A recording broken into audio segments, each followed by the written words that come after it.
तरंग क्या है? तरंग एक प्रकार का डिस्टर्बेंस है। कहाँ से? फ्रॉम इट्स मीन पोजीशन से, जिसमें माध्यम के कण ट्रेवल नहीं करते, लेकिन वह क्या करते हैं? ऑसिलेट करते हैं।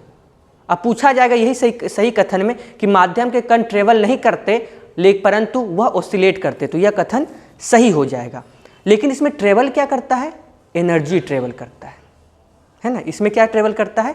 एनर्जी ट्रेवल करता है। तो मुझे लगता है कि वेव की परिभाषा अब आप लोग को समझ में आ गई होगी। अब वेव की अवधारणा में किसी प्रकार का सवाल नहीं होगा। कोई दिक्कत? फिर से रिपीट करूं? तो अभी हम लोग वेव को समझें। आप लोग कभी कभी क्या होता होगा कि आप आराम से सोए हुए हैं और आप भोज का सपना देखते हैं, है ना, कि हाँ बटर पनीर चल रहा है और सब कुछ वैरायटी आइटम चल रहा है, और उसी में मम्मी आके क्या करती? ठंडा पानी छिट देती आँख पे, उठो उठो लेट हो रहा है। तो क्या हो गया? वहाँ पे आप एक प्रकार डिस्टर्ब हो गए। लेकिन एक और सिचुएशन आपके जीवन में आता होगा कि जैसे पूरा दुनिया को पता है कि आप लोग 24 घंटा में 22 घंटा पढ़ाई करते हैं, है ना, लेकिन कभी कभी हो जाता है कोई बाहर डीजे बजाने लगा तो आप डिस्टर्ब हो जाते हैं।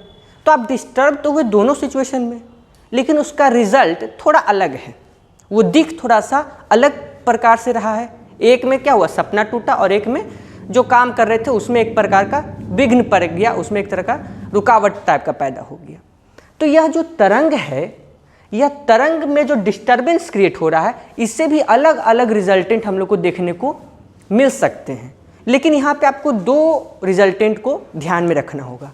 जैसे कि अभी हम लोग रस्सी वाला उदाहरण दिए, तो रस्सी वाला जब हम उदाहरण दिए तो यहाँ से जब हम रस्सी को एक झटका दिए पट सा, तो ये जो बम्प क्रिएट हुआ एक, तो यह जो पार्टिकल यहाँ पे जो था पहले वह ऊपर चला गया, ऊपर चला गया।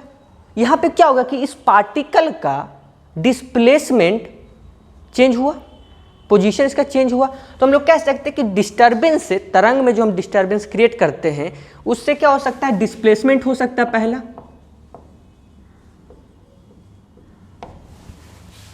है ना, और दूसरा आपको ध्यान रखना होगा प्रेशर क्रिएट हो सकता है, यानी कि चेंज इन प्रेशर। जैसे कि अभी हम बोल रहे हैं और आप लोग सुन रहे हैं, तो क्यों सुन रहे हैं? इसमें भी क्या है? हवा में एक डिस्टर्बेंस क्रिएट हो रहा है। इसको हम लोग सेकेंड चैप्टर साउंड में और डिटेल में समझेंगे। लेकिन ये जो हवा में डिस्टर्बेंस क्रिएट हो रहा है वो क्या कर रहा है? एयर मॉलिक्यूल्स के प्रेशर में चेंज ला रहा है।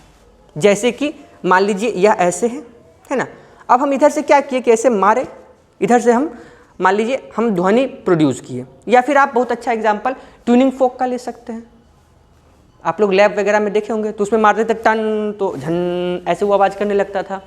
तो इसमें क्या हुआ कि जब हम इधर से एक हिट किए इसको, तो क्या ये एयर मॉलिक्यूल आपस में ऐसे कर रहे हैं, तो क्या होता है? इससे क्या होता है? फिर इधर ये टकराए और ये इस टाइप का एक सीरीज चलते जाता है।